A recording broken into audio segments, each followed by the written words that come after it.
Eagles win it, the first preseason game of the season. There you see Howie Roseman there. Welcome into Eagles PostGame Live, presented by Curado Insurance. Final score here, 34-27 over the Cincinnati Bengals.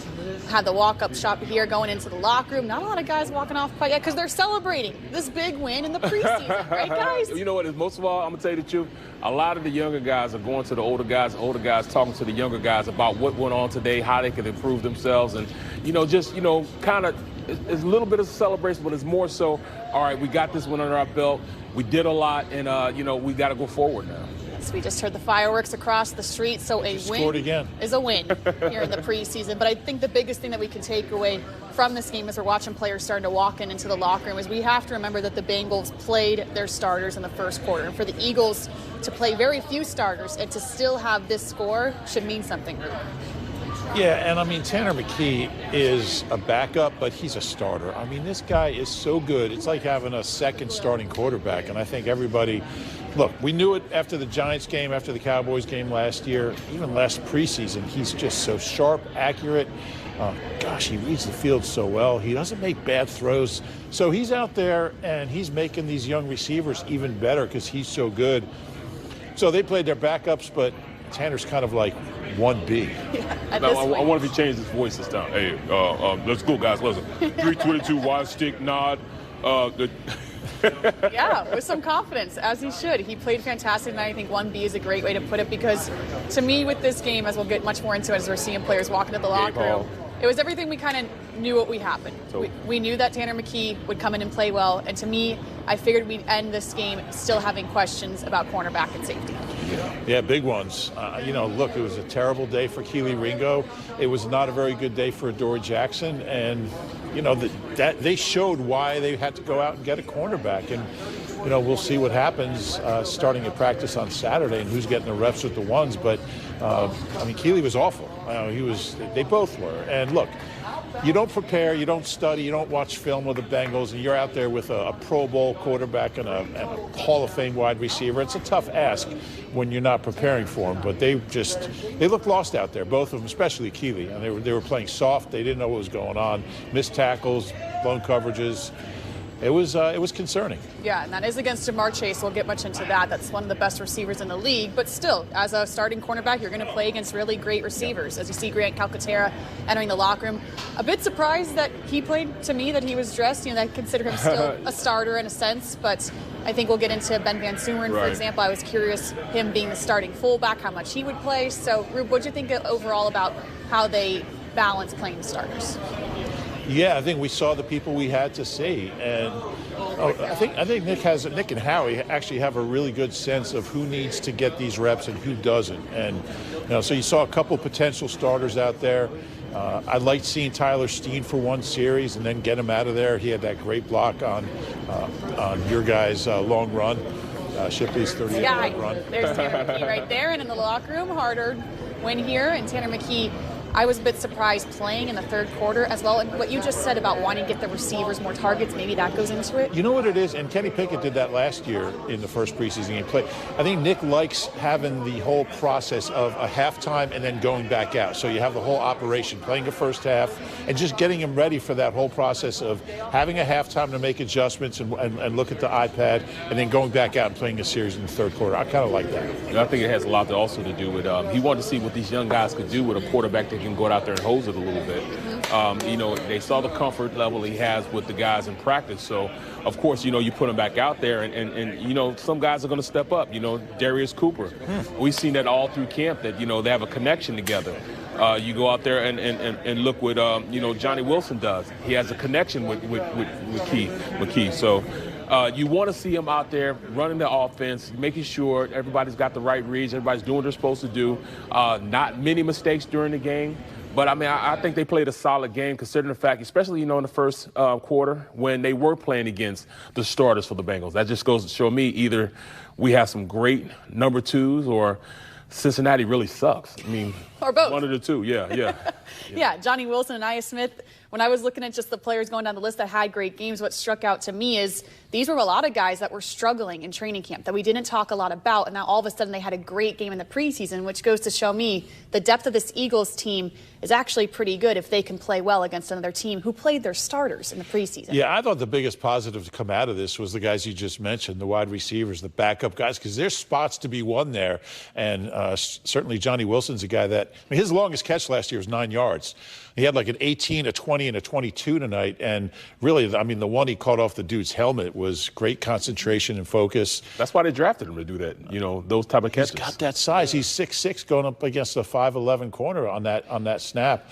I was really impressed with him. He did things we haven't seen him do, like you said. And Anai Smith hasn't had a good training camp, and it was good to see him. He had the touchdown and the nice punt return. And Darius Cooper, he is a guy that we've seen do these things in camp. And this is a guy who played 1AA, whatever they call it now, BCS, Tarleton State in Stevensville. I looked it up because I had no idea where it is. Stevensville, Kentucky, or Texas. It's like 120 miles southwest of Dallas, so middle of nowhere. Undrafted, but he looks confident in practice. He makes big plays, and he carried over to the game. He's making a run at a roster spot. He really is. It's funny you say that because my last game I called last year was Tarleton State, whatever that name is, Tarleton State against South Dakota. And big he game. actually, that's a traditional matchup they play every year. He played really well in that game. It was a playoff game, so I saw him play. But I mean, when you look at this game and how these guys played together, the offensive line looked okay. Guys, that were supposed to play well, played well. Other guys that needed a lot of work, Hinton needed a lot of work. It goes to show the biggest thing with these guys coming in is, especially these young guys, is getting the speed of the game. Guys are flying around, you don't know what's going on. Your head's, flying around. First of all, you got a snap count you got to deal with. You got to deal with the play. You got to deal with the quarterback. What call do you have on the offensive line? Who you dealing with? Who you working with? All these things are in your head, and you're trying to, decipher what is going on. And it can be tough for a young guy really getting that going and understanding, all right, on this play, we got 322, watch stick nod. Okay, it's 322, so I know it's 3 digits. It's a quick protection. We go, do I cut him? Do I keep him there? Do I hit him? All that stuff is going through your head. Oh, now, what is it on? Is it on 2? Is it on 1? I mean, it's a silent count. What am I going to do? Who's called? Where's the mic at? Who's the mic? All these things are going through your head, and you're trying to just listen to that. And then you got to go off and hit this guy in the mouth because he's definitely going to come hit you in the mouth. So there's so many ways you have to be ready to go and know the speed of the game, but you really don't. But that's why it's so impressive what a guy like Darius Cooper could do tonight, because this is his first NFL game. Yep, exactly. It's a preseason game, but this guy played 1AA football, and he's out there that confident and that comfortable. That's encouraging. Yep. It is. Overall, a very good performance from the Eagles in the first preseason game tonight. And now let's go back over to Lincoln Financial Field. Our Dave Zangaro is standing outside the Eagles locker room, getting ready to go in there and talk to all these players. But, Dave, we all know what everyone wants to talk about. It is Tanner McKee. We knew going into this game he was going to be the backup quarterback. He played well enough for that. But there is major conversation of how well he played tonight. I feel like that's the conversation after every single time we see Tanner McKee play. He just always looks so comfortable, so in control, makes the right reads, makes the smart play, and he can throw dimes out there. And we saw that again tonight. I mean, it seems like every single time we watch this guy play, we walk away going, wow. I mean, he probably has a future in this league as a starter. The Eagles have him for at least this year. Maybe next year he's under contract through next year as their backup. But I think you guys were right. I heard you talking about it. He's playing like a starter, and I think at one point he'll get an opportunity in his career to do that. It is great comfort for the Eagles knowing you have that guy to rely on if something happens to Jalen Hurts. And we talked about it at the top of the show. It's the guys that we thought would play well, played well. The guys that we thought struggled. What's the biggest standout, maybe either direction, there for you? Yeah, I think there are standouts both ways. I heard you guys talking about Keely Ringo a little bit. Now, that's tough duty against Jamar Chase, but if you're going to be a starter in this league, you are going to have to face some top-level wide receivers, and Chase is one of them. And he just made a really bad angle on that one play. He needs to be better than that. And I think at this point in the summer, the Eagles were hoping one of those guys would start to separate and run away with that job, and it hasn't happened. And, it feels like you have a lot of time between now and September 4th, but you really don't. I mean, it's going to be here before you know it. They have to figure out that spot.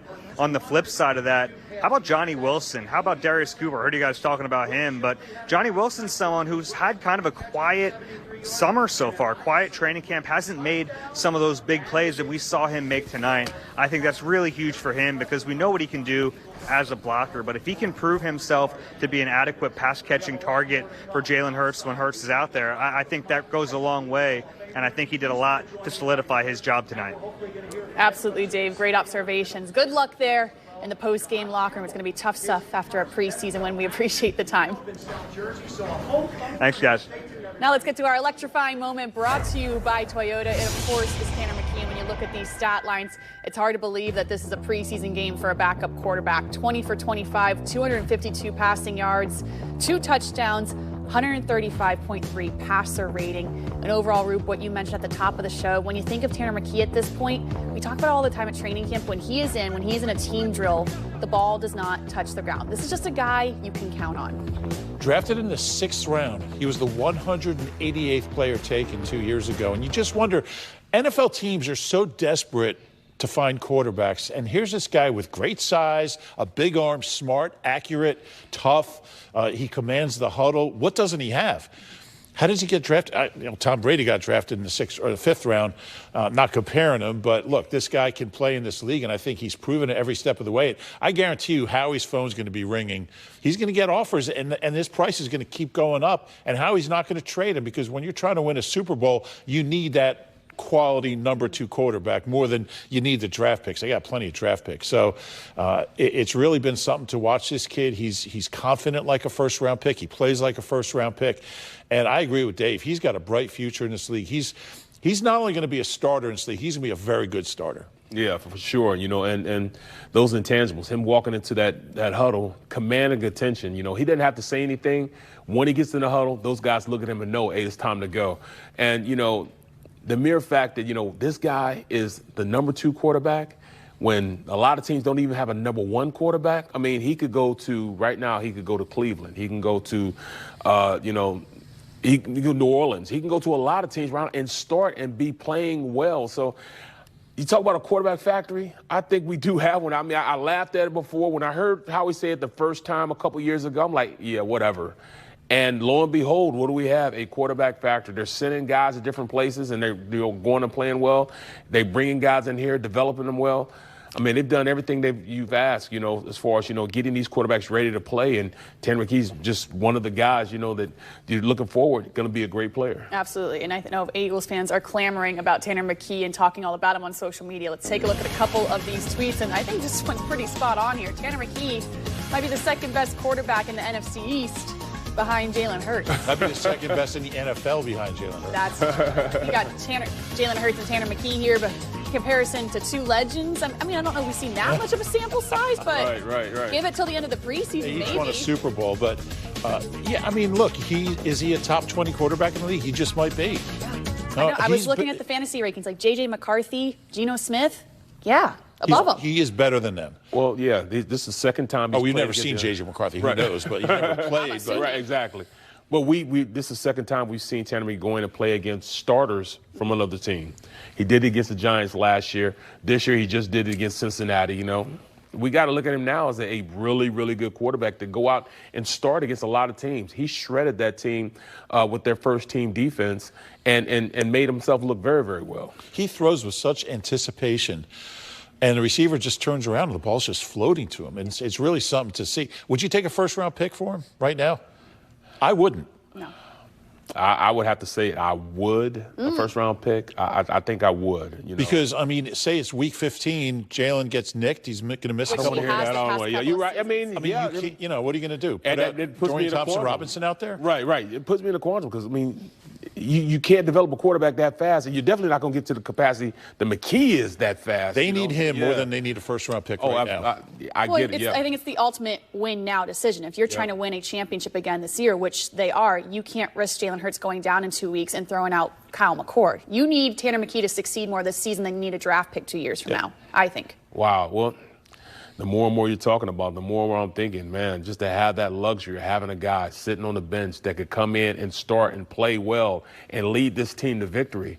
it's almost you can't put a price tag on it. So I think Tanner McKee might be that guy that you would turn down a first-round draft. We talked you into it. Yeah, I knew we would. First-round pick does sound mighty nice when you think about it, too. I hear that, week 10, week 11, I'm thinking like, oh, week 10, week 11. Yeah, you're right. Yep. We got to keep It's the smart decision. And speaking of the man of the hour, let's go back across the street to Lincoln Financial Field and hear from the starting quarterback tonight, Tanner McKee. So, how do you think you played tonight? It felt good. Felt like we were moving the ball, which was always fun. Obviously, we'll watch film, and you never really know until you watch film. There's things that are like, oh, crap, I missed that or whatever. But overall, moved the ball well. Had a lot of guys that made great plays. So the feeling is good. You joked when the Eagles social media team showed you your Madden score that you wanted to show tonight. You deserved higher than a 61. Yeah. Do you think you accomplished that?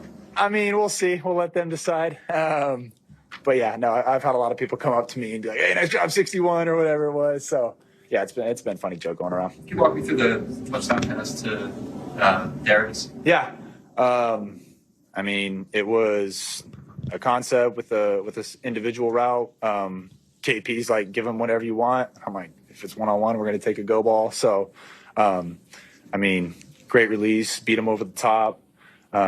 Made a great grab at the back and the end of the end zone. So it was good. It was good to see that and just see like new guys make big plays and kind of have that. Because I feel like throughout practice you kind of have that chemistry and different things, but to see it, in a game and see guys make big plays like that, it's a lot of fun and builds confidence for me as a quarterback to give them the ball, but also for the other guys that are on the sideline and the coaches. Just like, hey, these guys can make big plays.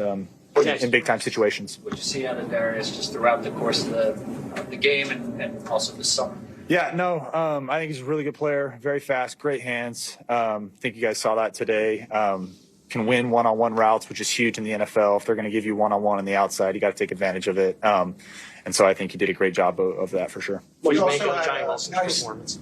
What did you make of Johnny Wilson's performance? Johnny's the man. He's a big body, and so he saved that first pass. That first go ball was underthrown a little bit, and he was able to climb the stairs and make a great play. So, I think he's one of those big guys that knows how to use his body, which is great to see.